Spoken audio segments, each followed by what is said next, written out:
Ada upaya nyata untuk menghancurkan identitas NKRI. Kenapa dibiarkan, Pak?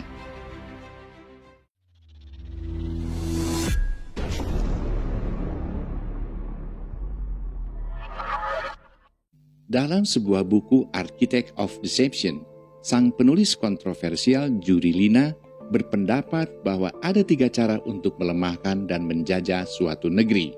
1. Kaburkan sejarahnya. 2. Hancurkan bukti-bukti sejarahnya agar tidak bisa dibuktikan kebenarannya. 3. Putuskan hubungan mereka dengan leluhurnya, katakan bahwa leluhurnya itu bodoh dan primitif. Inilah yang sedang terjadi dan sedang dihadapi oleh bangsa Indonesia saat ini. Indonesia baru saja menikmati kemerdekaannya, tetapi isu untuk menyerang sejarah dan identitas bangsa ini langsung mencuat terang-terangan di puncak hari ulang tahun NKRI. Baju adat digugat dan diserang, lalu menyinggung rasisme. Kemudian usaha pemelintiran sejarah bangsa melalui film Jejak Khilafah yang diprotes oleh Profesor Ajiumardi Azra, Guru Besar Ilmu Sejarah Universitas Islam Indonesia Syarif Hidayatullah, bahwa Indonesia tidak ada jejak khilafah, seperti yang dinarasikan dalam film tersebut. Belum lagi sanggahan dari Profesor Peter Carey, sejarawan otoritatif tentang Nusantara dari Oxford, yang merasa dicatut namanya. Dan banyak lagi kontroversi lainnya. Artinya ada usaha untuk membelokkan atau mengaburkan sejarah bangsa ini secara masif dan agresif. Ada pula pemimpin sebuah sekolah di Jawa Timur yang ditanya siapa wakil presiden dan lalu menjawab Amin Rais. Dia mempercayai versi pemimpin bangsa ini dan pastinya dia sudah meneruskan kepada anak didiknya. Berlanjut dengan para perempuan yang menginjak-injak bendera. Kalau pelaku ini dari suku timur bangsa ini, hal itu akan dijadikan alasan keras untuk menghina dan membuli mereka. Tetapi karena mereka memakai baju gamis, meminta maaf, urusan langsung habis. Miris memang. Di Indonesia saat ini lagi musimnya saling melabelkan diri dan melabelkan kubu yang lainnya dengan istilah dehumanisasi. Beragam sebutan mau cebong, kadrun, kampret, atau apapun lah. Silakan saja mau pakai label itu untuk saling ribut dan melestarikan perseteruan. Silakan sepuasnya berbeda pendapat soal pilihan pejabat, partai, atau presiden sekalipun. Mau jadi agamis sampai ateis pun sesungguhnya kita tidak peduli. Tetapi tunggu dulu, ini yang menjadi problem utama bangsa ini. Faktanya, ada kubu yang lalu berusaha menghancurkan identitas bangsa, membelokkan arah sejarah, serta berusaha untuk memelintir sejarah sesuai versi mereka, memainkan segala jurus untuk mengatur cara orang hidup, cara orang berekspresi, cara orang berpakaian, cara orang beribadah, dan bahkan berekspresi di media sosial sekalipun. Kelompok ini mengatur bahwa harus suku ini atau ras ini yang paling layak hidup di Indonesia. Kubu ini yang mendikte dan mengatur semua urusan hidup sampai cara untuk membuat uang negara sekalipun. Kubu ini pula yang memutuskan sejarah bangsa. Ingat kata-kata Bung Karno ini. Saudara-saudara sebangsa dan setanah air, kalau jadi Hindu jangan jadi orang India, kalau jadi Islam jangan jadi orang Arab, kalau jadi Kristen jangan jadi orang Yahudi.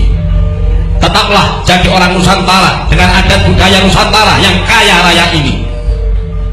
Upaya yang masif dari pihak yang licik itu memang ingin mengubah negara ini menjadi milik mereka untuk mereka kendalikan. Dengan membalut diri dalam polesan yang terkesan santun bahkan agamis.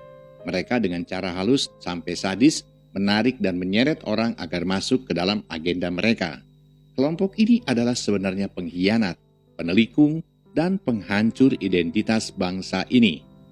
Hidup, makan, dan buang air semua di Indonesia, tetapi terus menusuk ke jati diri bangsa dan dikoyak-koyak oleh mereka. Seharusnya mereka tidak layak dan sebaiknya hengkang ditendang dari negeri ini. Mengapa sampai sebegitunya mereka bernafsu? Ingat, negara kita kalau dalam sebuah lagu yang berjudul Tanah Air Indonesiaku adalah tanah yang elok, yang subur dan kaya. Maka tidak hanya negara-negara lain dulunya terpikat dan mengincar bangsa kita. Pihak-pihak yang punya agenda tertentu itu bergabung dengan pihak sakit hati untuk menggeser identitas bangsa ini. Kita ini sama-sama lahir dan menikmati kemerdekaan di tanah air Indonesia. Di negeri ini sejatinya kita semua menikmati jerih payah dari para pendiri bangsa yang berjuang dengan jiwa dan raga. Di negeri ini kita menikmati kebebasan berekspresi dan berpendapat.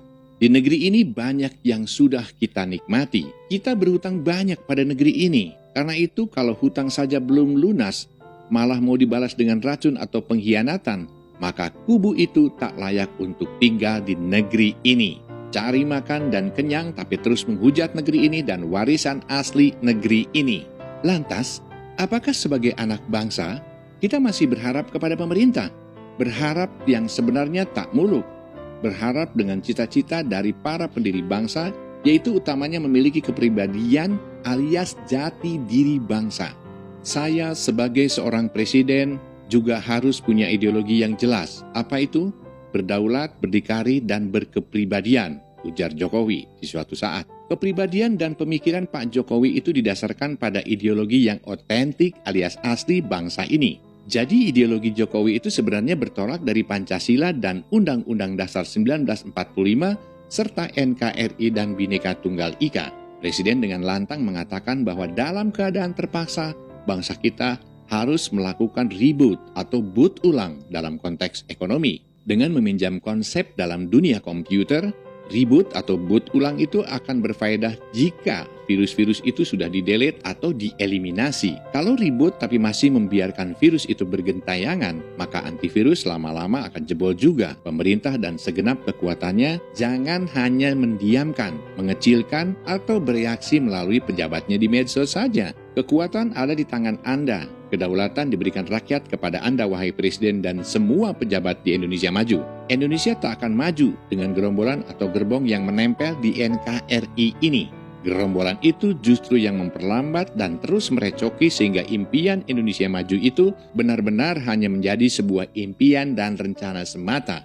Gerbong pengkhianat itu justru menusuk dan menarik ke belakang ke dalam dunia dan zaman kegelapan. Harapan Indonesia hanyalah ilusi kalau pemerintah tidak tegas dan hanya bermain aman. Merdeka adalah ketika berekspresi sebagai manusia tanpa terancam dan dipersekusi. Tampaknya ini masih menjadi impian kita bersama.